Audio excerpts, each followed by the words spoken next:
दोस्तों नमस्कार। इस कालांश में हम पाठ्यचर्या विश्लेषण में ध्यान देने की बातों के बारे में देखेंगे। देखिए, पाठ्यचर्या का लक्ष्य या पाठ्यचर्या का प्रयोजन उसके उद्देश्यों पर आधारित है। उद्देश्य क्या है? वो महान है। इसलिए पाठ्यचर्या विश्लेषण करते समय ध्यान देने की प्रथम बात है कि यह पाठ्यचर्या उद्देश्य की पूर्ति के लिए है या नहीं, उसके बारे में ध्यान देना चाहिए। पाठ्यचर्या का नियोजन अध्यापक करता है।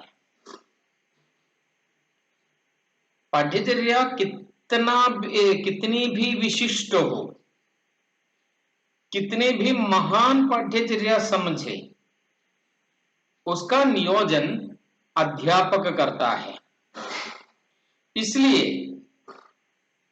मापदंड का उचित निर्णय लेने की क्षमता अध्यापक को होनी चाहिए।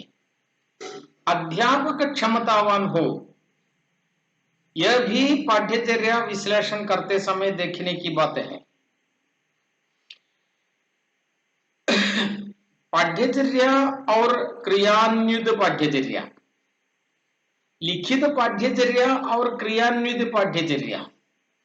लिखित पाठ्यचर्या कोई टेक्स्ट होती है, उसका इंप्लीमेंटेशन या नियोजन अध्यापक कक्षा में करता है। तो लिखित पाठ्यचर्या क्या है? उसका नियोजन करते समय, उसका इंप्लीमेंटेशन करते समय, उसे क्रियान्वित करते समय अंतर होना स्वाभाविक है। जो लिखित सामग्री है उसको कार्यान्वित करते समय कुछ जोड़ना पड़ता है, कुछ छोड़ना पड़ता है, दोनों में अंतर होता है। इस अंतर को मिटाने वाला अध्यापक है।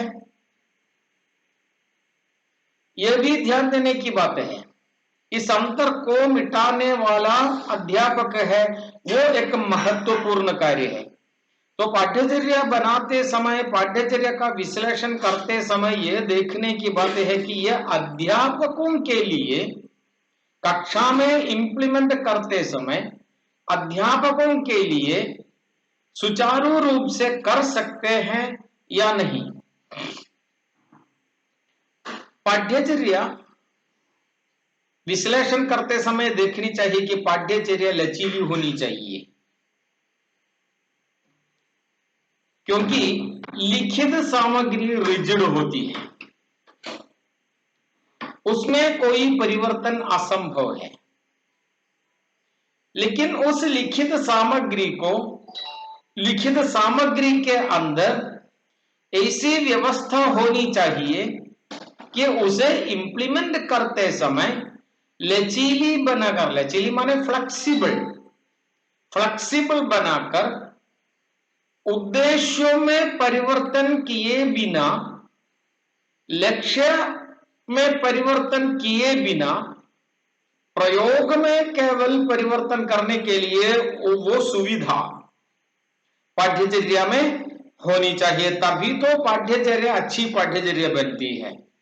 अतः पाठ्यचर्या विश्लेषण करते समय कक्षाई माहौल को सामने रखकर विश्लेषण करना चाहिए। कक्षाई माहौल, हाउ इज द क्लासरूम, इसकी पूर्व कल्पना पाठ्यचर्या बनाने वालों को होनी चाहिए। तो इस पाठ्यचर्या को बनाते समय बनाने वालों में कक्षाई माहौल में इसका नियोजन किस प्रकार करेंगे, उसका भी ध्यान देना चाहिए। पाठ्यचर्या बनाते समय स्तर का विवरण बनाने वालों के अंदर होना चाहिए, वो भी विश्लेषण का विषय है। किस स्तर के छात्रों के लिए ये पाठ्यचर्या बनाई जाती है? क्या ये पाठ्यचर्या प्राथमिक स्तर के छात्रों के लिए है, या माध्यमिक स्तर के छात्रों के लिए है, या उच्च माध्यमिक स्तर के छात्रों के लिए है तो उसके अनुसार पाठ्यचर्या होनी चाहिए। उसका भी विश्लेषण करते समय इसे भी ध्यान देना चाहिए। उपयुक्त क्रिया पाठ्यचर्या में हो। कौन सा अधिगम अनुभव छात्र को मिलना चाहिए? शिक्षोपरांत कक्षा पूरी होने के बाद कौन सी अधिगम उपलब्धि छात्र को मिलना चाहिए? उसके लिए उपयुक्त क्रियाएं करने के लिए पाठ्यचर्या में व्यवस्था होनी चाहिए। पाठ्यचर्या एक और हो, उसमें बताई गई क्रियाएं कक्षा में चलाने के लिए अध्यापक असमर्थ रहे तो वो पाठ्यचर्या विजयी नहीं होगी। तो पाठ्यचर्या में ऐसी व्यवस्था होनी चाहिए, उपयुक्त क्रिया करने के लिए पाठ्यचर्या में व्यवस्था होनी चाहिए। अधिगम सामग्री के लिए, अधिगम सामग्री माने लेनी सामग्रियां, पढ़ने के लिए जो सामग्रियां है वो। अधिगम सामग्रियों के लिए आवश्यक व्यवस्था। अधिगम के लिए किन किन सामग्रियां चाहिए, उन सामग्रियां उपयुक्त और उपलब्ध होनी चाहिए, स्तरानुकूल मिले, स्तर के अनुकूल सामग्री होनी चाहिए, इसे अधिगम सामग्री होनी चाहिए।